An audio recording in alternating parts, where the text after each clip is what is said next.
Hey, it wasn't me. It wasn't me. I didn't do it. I didn't do it. I didn't do it. Don't blame me. Box Van D here does a video on somebody out there on the internet who criticized, or the YouTube, criticized, Cheap RV Living Bob. You know, Mr. Bob. You know, he was in the movie Nomadland. He did he heads the Homes on Wheels Alliance. I think he does a lot of good for nomads, but some people say he paints a little too rosy picture of being a nomad and the nomad life, and there's a lot more to it, a lot more difficulties than but he's trying to sell the nomad life, right? Anyway, we're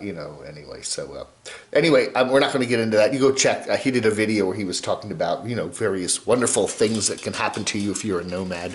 Excuse me, I need a drink. Anyway. But I'm enjoying reading Box Van D's comments here about this particular person that criticized Bob. Bob's got his friendlies. Oh, yes. I agree with you. I accept that I think you know who is being an arse. Yeah. He's just a troll sitting in a basement somewhere, most likely drinking beer, has no friends, and nothing better to do. It's all whatever. So and so is just should or so and so sounds ignorant and should just shut it. Paula, we'll mention her name on this one. Paula says, I watched videos where they have badmouthed Bob, saying he is rich and doesn't even live in his van, and claiming that he lives in a house, right? And so what if he's made a lot of money? He's worked hard for it. I haven't watched him for years. As for nomads, they choose that life. None of anyone's business. Don't put someone down if you haven't walked in their shoes. Okay, you got me stirred up, D. Box Van D. One so can't see the forest for the trees. Yeah. They called this particular person a negative Nancy. Well, that's better than a Karen, I guess. I don't know. But it's true. You put Bob Wells in your, and that's always something to talk about. There's a lot of times here on the Camo channel, like this morning, when there's not a lot to talk about, and it's always, talk about Bob Wells, and, yeah. Full-time van nomad. This is on Box Van D's comments. Full-time van nomad says Bob Wells is the reason I bought and live full-time in a van. I learned a lot of truth and not fluff to gain an audience or subscribers. Anyway, he does well because he has things to share and that folks find useful. Yeah. Mary says, poor you-know-who. I feel sorry for him or her. Oh. Wow. Good call, D, says Mike. I never knew who the heck you-know-who was. I checked out about 30 seconds of him's channel. No comparison between him and Bob Wells, LMAO. Yeah, some of you YouTubers always got to find a way to attract attention to their channel and get those subs. Bob Wells is the man, and I stand by that. I'm just saying, rallying the troops, so to speak. I totally think that everybody has a right to criticize Bob Wells. I think that even Bob Wells would admit that people have a right to criticize Bob Wells. He puts himself out there. He's heading a nonprofit 501c3 charity group. He's very, very much a public figure. He's on television. He's in a movie. He's, he certainly deserves, a critical eye, and that's a good thing. And there's been a lot of allegations made about Homes on Wheels Alliance and whether it's above board totally, and et cetera, et cetera, et cetera.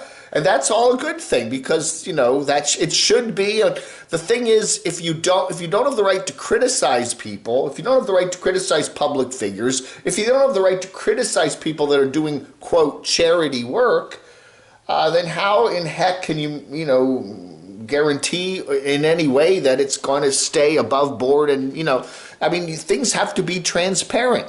Bob, he gets out there and he sells the... Excuse me, I'll take a drink. He sells the nomadic life. He's a pitch man for that. And, I think it's extraordinarily fair to say, hey, there's lots of problems with living nomadically that, you know, telling people, hey, go do this, but don't tell them all the negativity. I mean, I've seen a lot. I mean, I've been watching Bob Wells for many years, and I do see a lot of, he's said a lot of things in various videos where he is, you know, warning people, hey, you know, one of the things he warns people about many, many times is money. You know, don't do this if you don't have some money to support yourself. I've seen him say that many times. You know, don't get on the road, don't do all that and all that other stuff. So, you know, if you don't, the money, you need you definitely need the money. And I think that's part of what Howe is doing, is trying to get people to be more responsible with the money. I mean, you got to put money in an escrow account when you do the Howe thing sometimes, so that, you know, you have money available if your vehicle does need repairs. And they're trying to get people to be more responsible with their money. And is that working? Is that not working? Well, that's certainly up for debate. Anyway, it's kind of funny. You know, it's no fun being a critic now, is it? It really isn't. It's not fun. Carpetbagger, no more masks. Okay, they've taken the mask mandate down in many places, and you don't have to wear a mask now in public if you've been vaccinated. How does anyone know you've been vaccinated? I've been vaccinated. Anyone can say that. I have, and I know Carpetbagger has, so good for us. But you still, private places like amusement parks, like grocery stores, like regular retail stores, they have the option to say you can't come in without a mask on. So I would imagine that a lot of places are still going to require that. But it's not a governor mandate anymore in many of the states. So outside, hey, and I do think if you've gotten your vaccines, you're probably in pretty good shape. Now, at least, you know, they do say that even if you do get the V, and there is a slight chance you could still get it, it's not going to be as bad as if you did not have the V, I guess.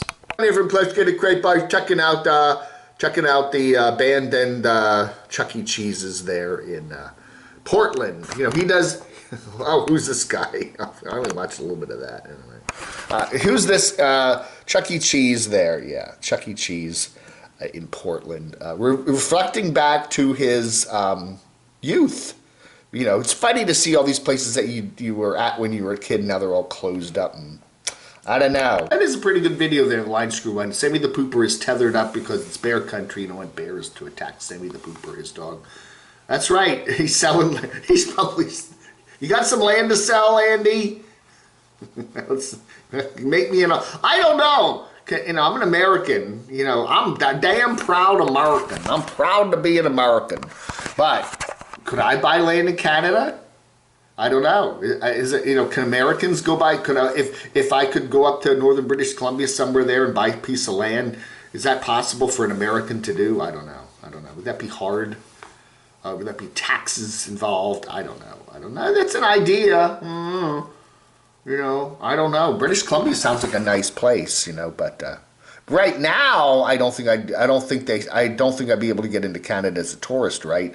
I think they still have the pandemic rules and stuff like that, but I don't know, man. I don't know. So anyway, good video there from Mr. Line Screw. Can Station Zebra. Ice Station Zebra, one of my favorite movies, Rock Hudson, Patrick McGowan, Ernest Borgnine there. You know, Howard Hughes, that was Howard Hughes' favorite movie.